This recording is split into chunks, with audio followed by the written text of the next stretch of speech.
지금 일요일이거든요. It's Sunday morning and it's snowing like crazy. New York is like, no one can go out. Everyone must stay home. Warning, warning, kind of scary Sunday snow week. So I'm cooped in my house. There's nothing to do. And as you can tell, I have acquired a mic. I guess I'm learning and I want folks to hear me well. I saw a comment and someone said 안 들리, and I was like, what the fuck is 안 들리? 안 들려? And I'm going to speak in English today because I feel like I come across way smarter to express my feelings, my thoughts, my ideas, my insights. I'm switching to English for the time being. I was thinking about this week around personal archiving. I'm such a growth-minded person. I love learning, I love absorbing, I love saving information. Most of the times I don't read it on the spot. Whether it's through my screenshots, if you literally go through my screenshots, there's like thousands of photos. If you go to my Instagram save button, there's a cajillion different things I wanted to learn and save for later. I thought going through it would be interesting and how I process this information. I'm gonna take this off now.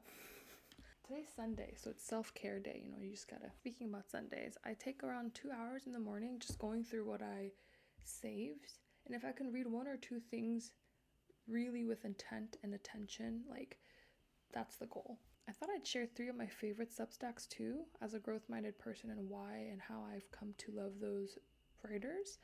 And also just chat about why growth could be obtained only if you go back to your archives. A lot of people, to be honest, don't really go back to what they screenshotted. There's a pile of dead but really worthy and critical and important information that you probably wanted to absorb. So the first Substack that I love tuning into is called Moonlist, and it is a writer that prompts you with really good critical questions about your life. She posts monthly, and these provocations around how you can reflect and just go through a roster of questions was really interesting. The second is Musa. As you can tell, I've had cancer 2.5 years ago, and after that, my life has changed. I work out more. I am more interested in my hormonal health. I'm interested in just health in general. Musa has a lot of information on thyroid health and just holistic well-being. Reading through it whenever I can is just really interesting and has been helpful. The third is Elizabeth Alarkai. She is currently a design partner as well as a dean at the University of Michigan regarding design. She used to work for Uber, Facebook, YouTube, Google, and she shares her point of view on product, which I really, really appreciate. And so having information keep flowing inside of me, but also going back to read and reflect, I think is really important. And as you can tell, the 3 types of Substacks that I follow are very different. The first, Moonlist, prompts beautiful questions that this person really curates, and therefore I can reflect. I even pay for this, $5 a month, which I think is worth it. 2, Musa, health, I love learning about my body and how I function better in life. And 3, Elizabeth Alarkai. I feel professionally I like following leading voices that are not super popular, but are very poignant in how they talk about their work, how they talk about design. And as you can tell, it's very holistic in how I approach information gathering. Go back. Yes, you can have a roster of information, and I swear to God, if you don't let's say you don't save any information and you decide to go off Instagram this year, because a lot of people are, just going back to your screenshots in and of itself is a whole study. Going back and actually reading the article or listening to the podcast, looking at the video and learning. If you are the person who does that, you're growing. You're actually, learning what you want to learn, and you're also reflecting about the type of information that you're trying to source and also observe and absorb.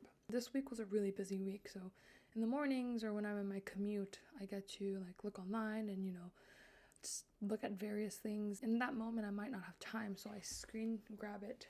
But I have to make sure that I go back and maintain and keep the hygiene of how I go through actually looking at the information, maybe sometimes even deleting that screenshot because I don't need it anymore. At the moment, in terms of screenshots and imagery, I love looking at thinking through interior design, I really want to recreate my space and nest a little bit better. Some of them are around like AI and learning and how to like really use Claude Code or Cowork and figuring out how I want to approach artificial intelligence. I thought I'd share that. On this snowy, crazy day, why not like, nook yourself into a corner and read through the information that you wanted to look through and have a life that is filled with growth, learning, potential through whatever that comes to you in terms of the internet. I don't know if I'm going to continue speaking in English. It is very much more comfortable for me as I talk faster, I don't have to think about it, and you're probably going to see less edits in terms of how I chop information. And I talk really fast because I'm really smart. Like, what are you going to do? But I'll come back and forth between Korean, and maybe that's a way of me practicing and staying in the loop of like understanding how to communicate in both languages. Okay, stay warm. Go back to your screenshots, look through them, learn, save, and continue growing. And just make sure that you don't feel overwhelmed and feel like you have to look through everything, because you don't. Just go back to it, read the first 2 paragraphs. If it's intriguing, keep reading. If not, move on. Next. Okay, till next time.